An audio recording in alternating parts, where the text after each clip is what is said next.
down like the ice fall. You got to keep going. You don't know if it's going to hold. I've lost many friends in this ice fall. You don't know if it's going to hold, but you got to go through it multiple times to make it to the top. So me and Nima, first time going through, we're about halfway through it, about 5:30 in the morning. It's like boom, boom, boom. You know, I look at Nima and he looks at me. There it comes. The avalanche on the southwest face of Everest is coming directly straight at us. And I'm thinking, oh my, I've made it this far, and I'm not even going to make it to Camp 2. And I look at Neiman, he looks at me, we both realize we're done. This is it. So he grabs me, and I grab him, and we just wait for this thing to hit us. And I tell you, it was the longest, probably 12 seconds of my life. But about halfway through that, when this snow and this ice is coming all around us, we hadn't been hit by anything too big just yet, right? Neiman let go of me. And he stepped like 3 times. He reached into his pocket and he threw 3 times like that. This whatever into the path of the avalanche. And then he came back and he grabbed me, right? And we just like sat there, and we both just sucked in as much oxygen as we could in case we did survive. We're like that, and you hold your breath, and all of a sudden it got quiet. It just stopped, and we both woke up and we realized this thing didn't get us. I mean, it was close. I mean, there was a boulder the size of a car about 4 or 5 feet from us. But I looked at Nima. I'm like, Nima, what did you throw in the path of that avalanche? Well, remember that old man we were kind of all joking about earlier? When I went down to Kathmandu to see the team off, going back to the U.S., the base camp team, Nima went back to see that old man and asked him for another blessing, like a climbing blessing. And that old man gave him a handful of rice. And he says, if danger comes your way, throw this rice in the path of the danger, and you'll be all right. And that's what he threw in the path of that avalanche.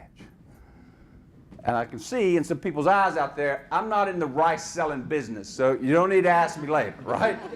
And Nima used to live in New York City, and we'd go out and have dinner, and we'd have rice on our entree. We would look at it differently. Right? We're like, we love this stuff now. And I'm telling you, next time you have rice, you're going to think about this story, right? But, I don't know if it was the llama. I mean, who knows? I don't know if it was the rice. I don't know if it was whatever. But I tell you, since then, since that day and where I am now, man, my life has changed. And I'm talking about it in a very positive, beautiful way. So the one thing I know for a fact what it was, Nima believed in that llama. Nima believed in that rice. I believed in Nima, and he believed in me. Very simple, just believing in each other. Like I said at the very beginning, and when we do that and do that, as the Sherpa say, from your heart, man, anything can happen. And it got us to Camp 2, Camp 3, Camp 4. You get ready to go for the summit, right? You start climbing all night long. You make it up to this place called the balcony. Then at about 28,000 feet, you get to this place called the South Summit. After climbing, for me, it was after I was 15 hours. And then all of a sudden you realize when you get to the South Summit, why people turn around then and go home. Because it drops down, and probably from here to the highway, there's this knife edge of the rock that you have to sort of navigate. And you kind of, I'm doing this number, and then I'm looking over the edge. That's like 10,000 feet straight into Tibet. I'm looking down to my left. Now that's a quick trip down to Camp 2. The freeway, right? And I'm doing this, and I'm thinking, God, maybe if I make it to the summit, then I got to do this, like coming back. And, I'm not real comfortable anymore when all this is going on, right? And all of a sudden, after about an hour and a half of climbing like this, I raise my head up, and all of a sudden, I don't see Nima. Then I raise my head up a little bit more, and there he is on top of what they call the Hillary Steps, like 28,800 feet. Once you get over this, you're close to the top, And he's like, come on, Gunner, come on. And I'm looking, I'm like, rock climbing's not my best game anymore. I mean, it's just not, And I'm like, I couldn't find it. And after like 20 minutes, he's like, we got to climb this or we got to go down. And I had come too far at this point, man. This is 25 years in the making, And I saw this sliver of ice, and I got my crampons in that ice. And I thought I would get my ice axe up there and do that twice. I can climb this. And I had to unclip from the safety line, come out on the edge, and I went up with everything that I had. God, I remember it like yesterday. And I just froze. And I looked between my legs, and I saw nothing but air for like 10,000 feet. And I'm like, Guller, This is one of those moments in your life where you need to see this one through, buddy. I mean, see it all the way through. And you know, once I like dug that deep and poured everything that I had, you know, before I knew it, I'm standing right beside Nima. And then after, God, probably 20 minutes of studying the tops of my climbing boots and the finest of details, because again, I'm so tired, I can't even lift my head up, right? I get the tap on my leg. And it was, congratulations, Mr. Goddard, congratulations. And it was Nima saying this to me. And I raised my head, because I knew, you know when you know it, right? And I raised my head up. And that's when I saw the prayer flags blowing on top of the world. You know, all of my life I thought about this moment, you know. And I knew I was going to make it.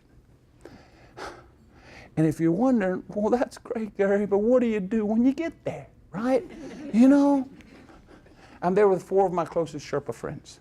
We all got down on our knees and our heads touched together. We all cried for about 2 or 3 minutes at seeing, and we started taking some pictures. But this is what changed my life. I kid you not. He handed me the walkie-talkie. He said, make the call, Guller, make the call. I turned on this walkie-talkie.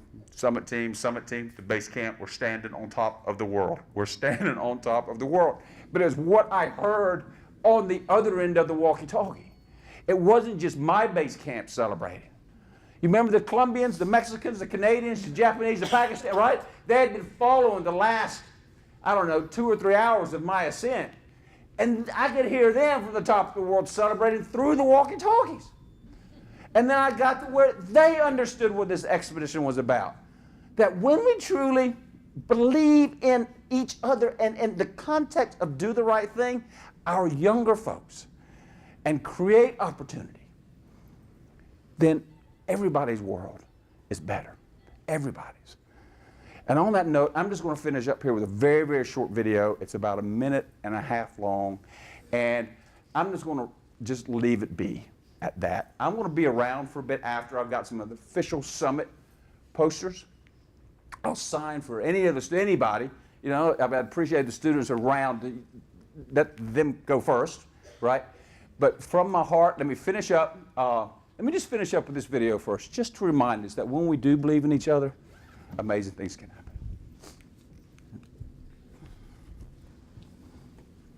Sorry, excuse me.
You know, from 29,035 feet, thank you.